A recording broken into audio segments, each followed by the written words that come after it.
Pokemon Generation 2 consisted of many groundbreaking features and innovations to the Pokemon series. As the second installment to the series, it brought two new Pokemon types, the Dark type and Steel type, and even introduced us to held items, breeding, and many more features. And if we include the remake Crystal, Heart Gold, and Soul Silver, bringing Kanto as a second region to explore was always a shocking reveal. However, these Pokemon games had one problem, and it was honestly such an easy fix. Pokemon leveling and teams were completely unbalanced, and every hard fight like Gym Leaders, Elite Fours, and even Team Rocket executives were all pretty lame. I mean, just look at Jasmine's team, 2 Magemites as the 6th gym is just embarrassing. In today's video, I'll be going over how we can change every Gym Leader's team and make them just a tad bit cooler and harder to battle against. Before we get started, my name is Rusky and welcome back to my channel. I know it's been quite some time since my last upload, and that's mainly due to my college studies. Never take calculus please. But during spring break, I'm planning on making many videos for the new future, and without a further ado, let's shoot for 100 likes and subscribe. Let's get right into this video.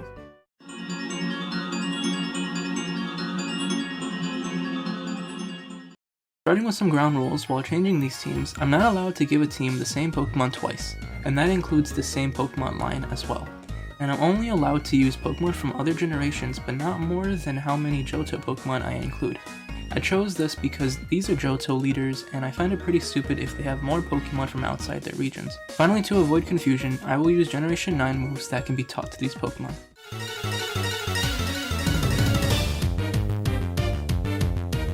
Beginning with Gym 1, Falkner, the bird type specialist. Using only flying type Pokemon, his team consists of just 2 Pokemon, a Pidgey and a Pidgeotto. This team already breaks 2 of our rules, the same Pokemon clause and having no Johto Pokemon, so to change this rather weak team, we're going to make anyone versus him go through hell.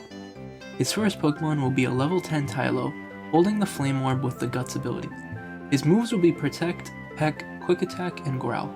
His nature will be Adamant, which ups attacks and lowers special attack, and this tiny bird is going to pack a punch with a high speed stat, and it could potentially sweep the whole team. Now as Falkner's ace Pokemon, I'll give him a Markrow at level 13 with the Super Luck ability. He'll be holding the Scope Lens as well, and his moves will be Confuse Ray, Air Cutter, Quick Attack, and at the neutral nature because I feel like this team will be very toxic. But honestly, that's the whole point. Screw that neutral ability, let's give him Modest.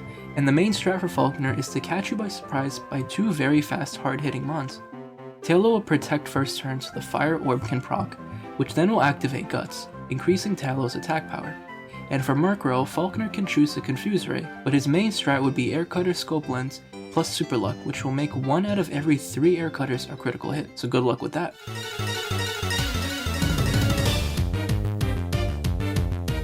Moving on to Gym 2, Bugsy. And man, this guy's team stinks. He holds 3 Pokemon, but his Scyther is the only saving grace for this team. His other 2 are terribly stupid. How can you give a gym leader a level 15 Metapod and a level 15 Kakuna when they both can be evolved into their final forms? I mean, one of the gym leaders before battling Bugsy had a Beedrill, and you're telling me the gym leader couldn't evolve them? Clearly someone in Game Freak hated Bugsy. Well, we're here to fix that. For his first Pokemon, I'll be giving him a level 15 Shuckle with the ability Gluttony and holding an Oran Berry. His moves will be Infestation, Wrap, Sticky Web, and Stealth Rocks, at a neutral nature. With his second Mon, I'll be giving him a level 15 Yanma with a speed boost and holding the Eviolite. His moves will be Double Team, Detect, Leech Life, and U-Turn. And lastly, we'll be giving Bugsy his ace still as the level 17 Scyther, but with Adamant holding the Eviolite and Technician ability. His moveset will be Wing Attack, Fury Cutter, Trailblaze, and Leer. I was going to give Bugsy a Heracross with the loaded dice and Moxie while having Arm Thrust and Bullet Seed, but I think that would be a little too crazy for just Gym 2. But Bugsy's approach is going to team drain you with Shuckle by lowering your team's speed when you're switching in or out, setting up hazards on Pokemon, and gradually reduce your health with Wrap and Infestation. While Yanma and Scyther are just there to speed blitz and go for knockouts, both these mons will be defensive with Eviolite as well.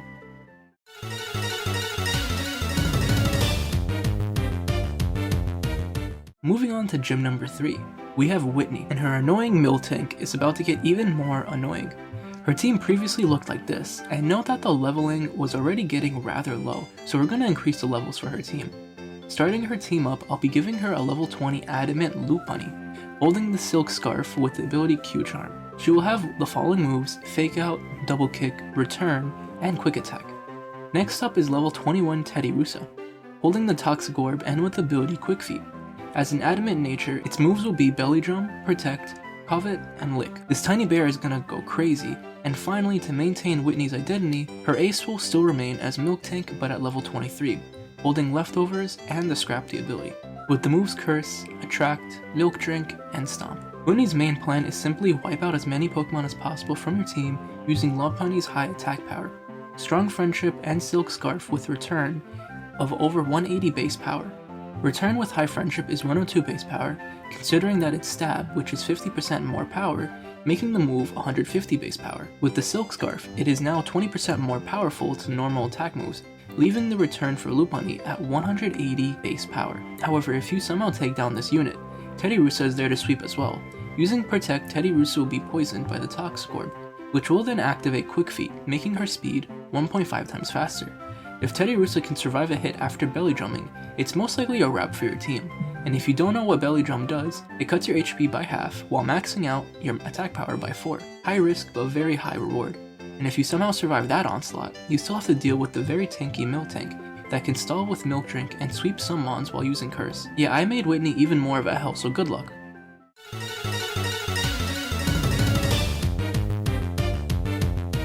Now Morty, man, where do I even start?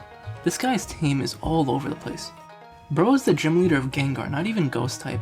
Who thought of giving this man 4 of the same Pokemon line? And wait a minute, Game Freak, why the hell is there only one Ghost type in this generation? And it's Mischievous?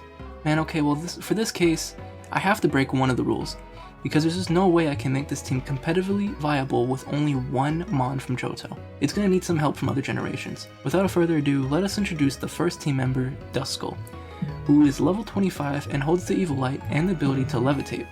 His moveset will include Will-O-Wisp, Protect, Confuse Ray, and Shadow Sneak.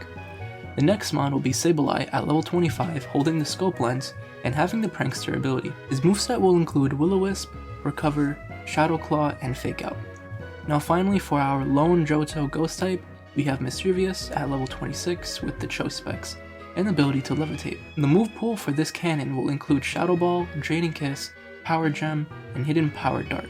Lastly, we'll keep Morty's Ace Gengar, but we'll increase its level to 28, giving it Curse Body and a Citrus Berry. The moves will include Thunderbolt, Shadow Ball, Hypnosis, and Dream Eater.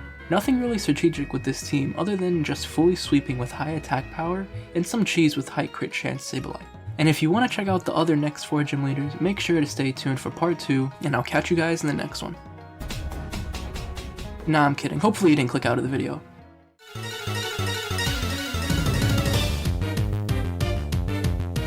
We have Chuck, the fighting type specialist. Funny fact about Chuck, as a kid he was one of the hardest battles for me because my smart self only leveled up my Typhlosion, which is Poliwrath demolished, but his team only consisted of these 2 Mons, but we're gonna change that. The first team member I'll be giving him is Heracross at level 30 with Guts and holding the Flame Orb. As Adamant, his moveset will be Protect, Facade, Break, and Trailblaze. His next Mon will be level 29 Hitmontop with Intimidate, holding the Damp Rock. And yes, I said Damp Rock, hear me out, it will make sense later. His moveset will have Rain Dance, Fake Out, Revenge, and Mach Punch, and we'll keep the ace Poliwrath, but we're about to make this boy OP. At level 31, he'll have Adamant, Swift Swim ability, and holding the Citrus Berry. His moveset will be Belly Drum, Drain Punch, Waterfall, and Body Slam. Now Chuck's strategy will be to sweep as much as possible with Heracross, the Protect Flame Orb strategy, and to use Facade. A few Pokemon will survive that, but if they do, Chuck will send out Hitmontop to not only intimidate, but also to set up Poliwrath. As for why the Damp Rock is necessary, Hitmontop will utilize Rain Dance for longer than 5 turns and effectively be sacked, so Poliwrath can come in at twice the speed because of Rain, and Poliwrath with his Pelly Drum and Citrus Berry is clearly speeding everyone and will almost certainly one-shot everything, and of course using Drain Punch to heal some HP to make the experience even more worse.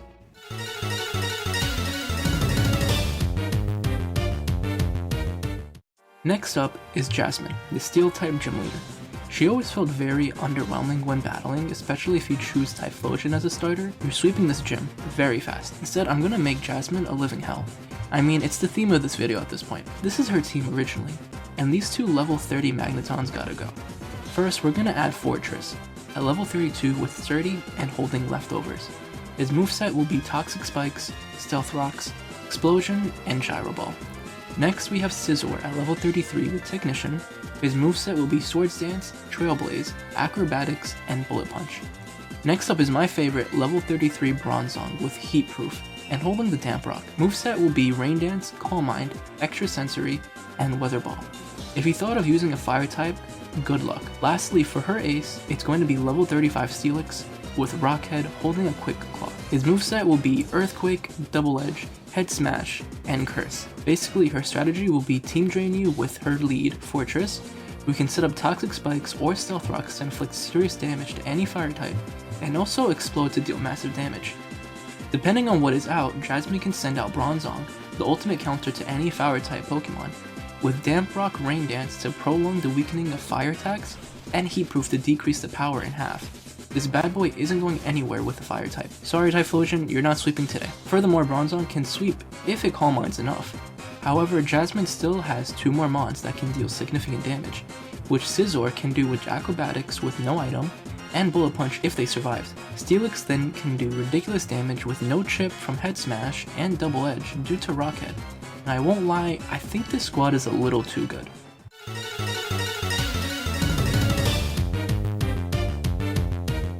Now for the next gym leader. We have Pryce, the Ice type gym leader, and bruh, this guy is actually so weak. His team first of all isn't leveled well at all compared to Gym 6. His team is literally weaker in levels. To fix this mess, I'm going to add 2 things to make this battle unique, and to make Pryce not slept on. His gym will be equipped with Never-Ending Hail, so there is no need to use it before the battle begins. Second, I'll make this a double battle. His first 2 pairs will be level 37 Cloyster and level 37 Lapras. Cloyster will have Skill Link and will be holding a White Herb with the moves Shell Smash, Rock Blast, Icicle Spear, and Surf. Lapras will have Water Absorb, holding the leftovers, and her moves will include Life Dew, Blizzard, Toxic, and Chilling Water. These 2 will work well together because Cloyster can set up with Shell Smash and restore decreased stats with White Herb, while Surf may provide support by healing Lapras with her Water Absorb ability, while also dealing some damage. Lapras is there as support to heal Cloyster with Life Dew and weaken your mon's attack with Chilling Water. Offensively, Lapras can Toxic Stall the opponent and use Blizzard that will miss thanks to the Perma Hail. The next 2 pairing will be level 39 Dugong and level 38 Sneasel. Dugong with Ice Body will hold leftovers and include the moveset Hail, Protect, Toxic, and Blizzard. Sneasel with Inner Focus while holding the Evilite and have the moves Triple Axle, Swords Dance, Knockoff, and Shadow Claw. Dugong is another Toxic Staller that can heal 1/8 of her health each turn with Ice Body and leftovers. Sneasel is capable of Swords Dance sweep because of its high speed stat becoming a strong sweeper. I think this makes this old man a lot more better, don't you think?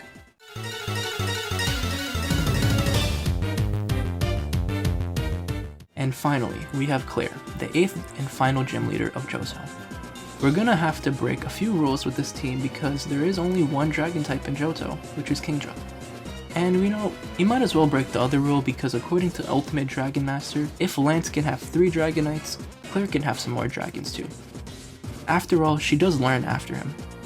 Her previous squad wasn't too bad, but we're here to improve it. For starters, we're gonna replace her non-dragon type Gyarados with another non-dragon type Pokemon to keep the consistency. I'll be giving her a level 40 Politoed with Drizzle and the Damp Rock. At this point, you can see I really like rain teams. But anyways, Politoed's moves will be Perish Song, Body Slam, Hydro Pump, and Toxic. The next mon will be level 41 Dragonair with Marvel Scale holding the Flame Orb. The moveset will be Thunder, Dragon Pulse, Flamethrower, and Aqua Jet. The next mon will be one of her double ace, level 45 Kingdra with Swift Swim while holding the Life Orb. The moveset will be Dragon Dance, Waterfall, Outrage, and Body Slam. Her other ace, being Kingdra again, will hold the Choice Specs with the same ability. The moveset will be Blizzard, Draco Meteor, Hydro Pump, and Hurricane. The strat is simple.